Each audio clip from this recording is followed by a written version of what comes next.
Hello বন্ধুরা, আমি রবিন। আর এখন কথা বলবো পারিয়া 2 সিনেমার মোশন পোস্টার চলে এসছে, তো সেটা নিয়ে আলোচনা করব।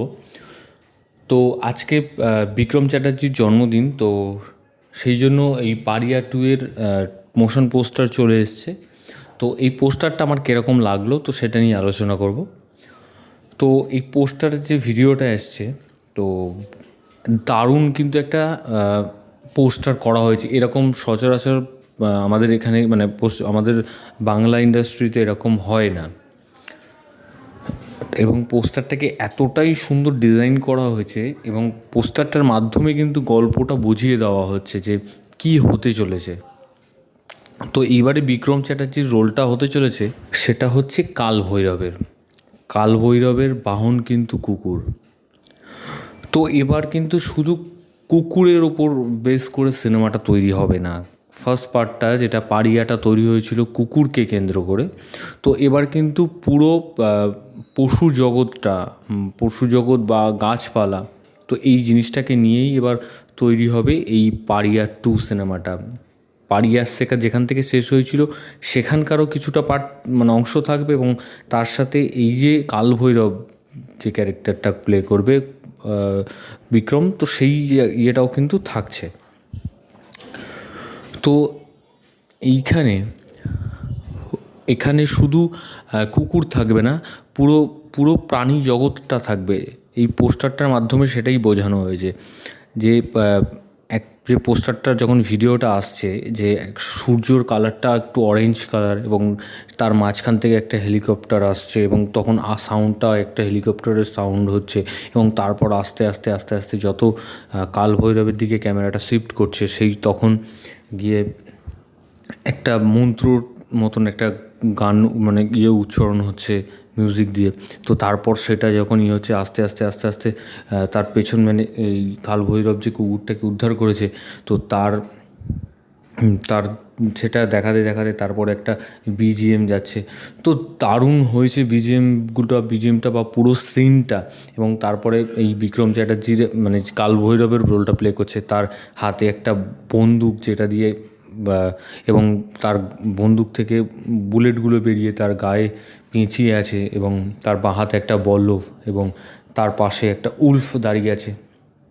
তো পোস্টারটা একটা অরেঞ্জ কালারের করা আছে, এবং তারপর সামনে কিছু পশু, এবং তার যেখানে সে দাঁড়িয়ে আছে সে একটা হাতির মানে হাতি চিঁড়ে একটা মরা হাতি যে মেরে ফেলেছে তার মাঝখানে দাঁড়িয়ে আছে, এবং তার যে বুকের যে হাড়গুলো সেগুলো ঠিক হাতির দাঁতের মতন শেপ করে করা হয়েছে অনেকটা। এবং সেই হাড়গুলো কিন্তু হাতির দাঁত দিয়ে যে ডিজাইনগুলো করা হয়, যারা চোলাচালান করে তারা যে মানে যা করে সেই ডিজাইনগুলো কিন্তু এই পোস্টারে দেখানো হয়েছে। এবং তার নিচে যারা এই প্রাণী জগৎকে হত্যা করছে তাদেরকে যে এই কালভৈরব মেরেছে তাদের বডি পড়ে আছে, এবং কিছু হাত উপর দিকে উঠে আছে।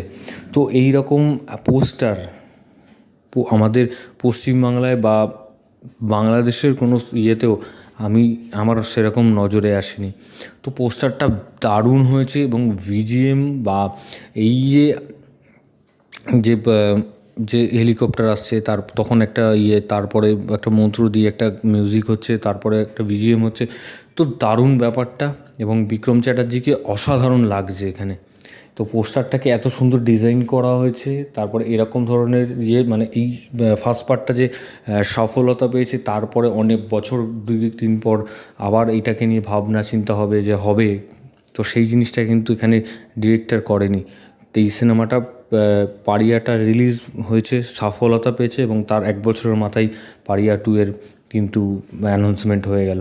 তো দারুণ একটা ব্যাপার, দারুণ হয়েছে। এবং এবারের গল্পটা কিন্তু হতে চলেছে, এবার কিন্তু এই গল্পটা উত্তর পূর্ব ভারতের দিকে যাবে।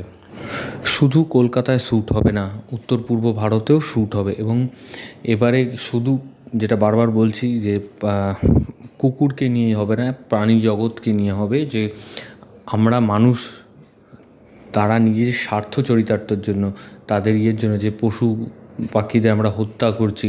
তো সেই পুরো ব্যাপারটা কিন্তু এবার উঠে আসবে এই পাড়িয়া 2 এর মাধ্যমে। এবং যেভাবে এই পাড়িয়া 2 মোশন পোস্টারটা এসছে বা ডিজাইন করা হয়েছে, কোনো অংশে কিন্তু কোনো হিন্দি বা সাউথের সিনেমার থেকে কম নয়। কিছুদিন আগে যখন কান্তারা সিনেমার মানে অ্যানাউন্সমেন্ট হয়েছিল, তখন যে তার ভিডিও এসেছিলো, তো তখন সেটা নিয়েও আমরা আলোচনা করেছিলাম যে ভালো হয়েছিল, আলোচনা করেছিলাম। কিন্তু আমরা এই পাড়িয়া 2 এর মধ্যেও কিন্তু একটা অন্যরকম ভাইব পেতে চলেছি, একটা অন্যরকম স্বাদ পেতে চলেছি। তো আমার মনে হয় পাড়িয়াটা তো বাংলাতেই রিলিজ করেছিল, কিন্তু পাড়িয়া 2টা আমার মনে হয় প্যান ইন্ডিয়া রিলিজ করা দরকার। কারণ এরকম ধরনের সিনেমা কিন্তু এখন প্রত্যেকটা মানুষ দেখছে যে ভাষাটা কিন্তু কোনো ম্যাটার করে না। তো সেই জায়গা থেকে দাঁড়িয়ে প্যান ইন্ডিয়া আমার মনে হয় রিলিজ করা দরকার, এবং একটা সিনেমা দরকার যেটা বাংলা ইন্ডাস্ট্রির জন্য দরজা খুলে দেবে সারা ভারতবর্ষে প্যান ইন্ডিয়া সিনেমা রিলিজ করার জন্য, তার সফলতা পাওয়ার জন্য। এবং আমার মনে হয় পাড়িয়া সিনেমাটা তার কিছুটা অংশ হলেও পারবে যদি প্যান ইন্ডিয়া রিলিজ করে। তো এবং বিক্রম চ্যাটার্জি এই যে দুটো দিক আছে, তার বডি দুটো ভাগে, মানে দুটো দিক করে শুটিং করতে হয়েছে, এবং দুটো এখন একটা যে কালভৈরবের মানে তার চেহারা যেরকম, তো সেই অনুযায়ী তাকে একটু ভারী ভক্কম চেহারা রাখতে হয়েছে। এবং পরবর্তীকালে পাড়িয়া যখন ছিল, তার বডি কিন্তু চেহারা একটু হালকা ছিল, তো সেইটাও করতে হয়েছে, তো খাটতে হয়েছে। তো যাই হোক, আমার তো দারুণ লেগেছে। তো তোমাদের কেমন লাগলো তোমরা কমেন্ট সেকশানে কমেন্ট করে জানিও, এবং সাবস্ক্রাইব করো চ্যানেল প্লে বাংলা পিবি, এবং বেল আইকনে ক্লিক করতে ভুলো না। বেল আইকনে ক্লিক করে তোমরা সবার আগে নোটিফিকেশন পেয়ে যাবে। ধন্যবাদ।